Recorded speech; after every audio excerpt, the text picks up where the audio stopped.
Myself Dipti Ramnani, Associate Professor Chemistry, STC Government College, Ajmer. Today we will study the topic of thermodynamics, BSc Part 2nd, and we will continue from concept of work and heat, कार्य और ऊष्मा की धारणा। कार्य और ऊष्मा की धारणा क्या है? इसको पढ़ने के लिए ऊष्मागतिकी में इसे समझना बहुत ही आवश्यक है। कार्य और ऊष्मा के संबंध में हम निम्नलिखित बातों का ध्यान रख सकते हैं कि कार्य और ऊष्मा तंत्र की सीमा पर उत्पन्न होते हैं। कार्य और ऊष्मा की जो है वो अवस्था परिवर्तन के दौरान उत्पन्न होते हैं। कार्य और ऊष्मा को परिपार्श्विक पर हुए प्रभाव के द्वारा व्यक्त कर सकते हैं। कार्य और ऊष्मा दोनों ही एल्जेब्रिक क्वांटिटीज़ होती हैं और इनकी जो वैल्यूज़ होती हैं वो पॉजिटिव और नेगेटिव कुछ भी हो सकती हैं। कार्य और ऊष्मा दोनों की अवस्था परिवर्तन के पथ पर निर्भर करते हैं। ये अवस्था फलन नहीं है, इन्हें ऊष्मागतिक राशियाँ नहीं माना गया है और विशेष परिस्थितियों को छोड़कर Q और W का हम डिफरेंशिएशन और इंटीग्रेशन कुछ विशेष परिस्थितियों को छोड़कर ना तो Q या W का अवकलन और ना ही dQ और dW का समाकलन कर सकते हैं। इसलिए dQ और dW इनएग्जैक्ट डिफरेंशियल होते हैं और इनएग्जैक्ट डिफरेंशियल को हम डेल शब्द का उपयोग करते हुए लिखते हैं।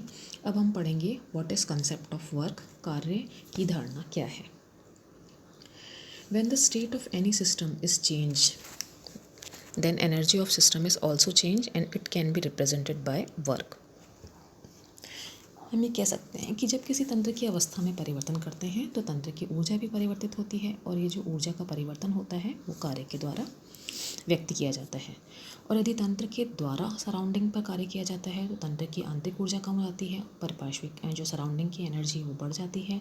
इसके विपरीत यदि सराउंडिंग अगर सिस्टम पे कार्य करता है तो तंत्र की एनर्जी अधिक हो जाती है और सराउंडिंग की एनर्जी कम हो जाती है। तो जो वर्क है वास्तव में किसके प्रभाव को व्यक्त करता है? एक्सटर्नल फोर्स, किसी भी एक्सटर्नल फोर्स के प्रभाव को व्यक्त करता है। जैसे कि यांत्रिक बल के विरुद्ध यांत्रिक कार्य मैकेनिकल वर्क कहते हैं उसे हम। विद्युत बल के विरुद्ध विद्युत कार्य होता है। गुरुत्व बल के विरुद्ध गुरुत्व बल के विरुद्ध गुरुत्व कार्य होता है। दाब के विरुद्ध प्रसार कार्य होता है। और प्रत्येक प्रकार का जो कार्य है वो दो गुणांकों के बराबर होता है और एक जो इंटेंसिटी फैक्टर होता है जिसे हम तीव्रता गुणांक कहते हैं और दूसरा कैपेसिटी फैक्टर होता है जिसे कि हम धारिता गुणांक कहते हैं।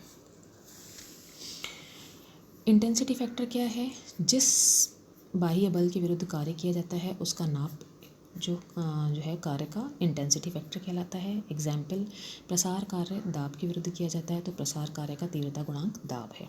ऐसे ही कैपेसिटी फैक्टर क्या होता है कि बाह्य बल के विरुद्ध कार्य करने से तंत्र में हुए परिवर्तन का जो माप होता है वो धारिता गुणांक कहलाता है। दाब के विरुद्ध कार्य करने से आयतन में परिवर्तन, उसे हम आयतन परिवर्तन को हम धारिता गुणांक कहते हैं। इसको हम इस टेबल में दिखा रहे हैं कि टेबल का जो फर्स्ट कॉलम है वो वर्क को शो करता है, सेकंड कॉलम इंटेंसिटी फैक्टर को शो करता है, थर्ड कॉलम जो है वो कैपेसिटी फैक्टर को शो करता है। इसमें हम देख रहे हैं सबसे पहला वर्क ऑफ एक्सपेंशन या प्रसार कार्य है जिसको कि जूल में प्रदर्शित कर सकते हैं। इसका जो तीव्रता गुणांक या इंटेंसिटी फैक्टर है वो प्रेशर है और जो कैपेसिटी फैक्टर है वो आयतन परिवर्तन चेंज इन वॉल्यूम है। नंबर 2 मैकेनिकल वर्क या यांत्रिक कार्य है जिसमें कि जो इंटेंसिटी फैक्टर है वो फोर्स है जिसको कि हम न्यूटन में रिप्रेजेंट कर सकते हैं और जो कैपेसिटी फैक्टर है वो चेंज इन डिस्टेंस, दूरी में परिवर्तन है। नंबर 3 वैद्युत कार्य, इसका जो इंटेंसिटी फैक्टर है वो है विभवांतर और इसका जो कैपेसिटी फैक्टर है वो है कूलाम या एम्पियर सेकेंड। नंबर 4 है ग्रेविटेशनल फोर्स या गुरुत्वीय कार्य जिसका इंटेंसिटी फैक्टर है गुरुत्वीय बल या ग्रेविटेशनल फोर्स और कैपेसिटी फैक्टर है ऊंचाई या हाइट। नंबर 5 है थर्मल एनर्जी जिसका तीव्रता गुणांक है ऊष्माधारिता और इसका जो कैपेसिटी फैक्टर है वो टेम्परेचर है। तो इस तरह से दोनों के गुणनफल के द्वारा हम कार्य को प्राप्त कर सकते हैं। उपरोक्त टेबल से ये स्पष्ट है कि जो कार्य की जो विमाएँ होती है, डायमेंशन होती हैं, वो ऊर्जा की विमाओं या डायमेंशंस के समान होती है और CGS मात्रक में कार्य की इकाई जो होती है वो अर्ग होती है, डाइन सेंटीमीटर होती है। अब हम पढ़ेंगे what is work of expansion. Work of expansion क्या है?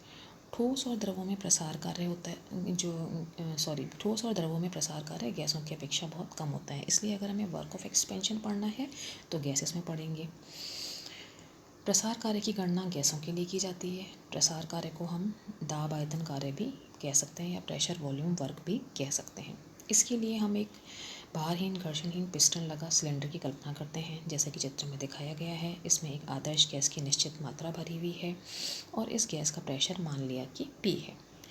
अब इस प्रेशर के कारण पिस्टन ऊपर की ओर जाएगा। पिस्टन को संतुलित करने के लिए हम उस पर एक्सटर्नल फोर्स लगा रहे हैं, बाहर से F लगा रहे हैं। F लगाते हैं। यदि पिस्टन का अनुप्रस्थ काट का क्षेत्रफल A है तो जो बाह्य बल होगा F = हो जाएगा P × A के बराबर। इस अवस्था में प्रतिरोधी जो दाब है वो गैस के दाब के बराबर होता है। अब प्रतिरोधी दाब को हम अनंत सूक्ष्म मात्रा dP से कम करते हैं तो पिस्टन अनंत सूक्ष्म dl ऊपर की तरफ चलेगा। और इस तरह से हम कार्य की गणना कर सकते हैं। कार्य क्या होता है? प्रतिरोधी बल इंटू दूरी।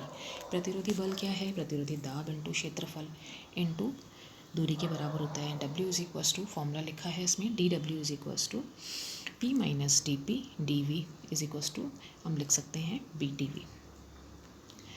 तो अगर अप्लाइड प्रेशर कांस्टेंट है तो हम प्रेशर को इंटीग्रेशन फॉर्म से बाहर निकाल के W = -P ∫ V1 to VV dV लिख सकते हैं और इसका रिजल्ट आएगा W = -P ∇V। और अगर वॉल्यूम गैस का जो है वो कांस्टेंट है, अगर volume of gas is constant, volume constant है, तो हम लिख सकते हैं W = 0 क्योंकि dV = 0 है। जब प्रतिरोधी दाब अगर 0 है, P 0 है, तो भी हम लिख सकते हैं W = 0। और जब प्रतिरोधी दाब भी परिवर्तित हो रहा है, वॉल्यूम भी परिवर्तित हो रहा है, तो हम लिख सकते हैं W = P2V2 - P1V1। तो इस तरीके से हम गैसेस में वर्क ऑफ एक्सपेंशन की स्टडी कर सकते हैं। अब इस थर्मोडायनेमिक्स को हम नेक्स्ट लेक्चर में कंटिन्यू करेंगे।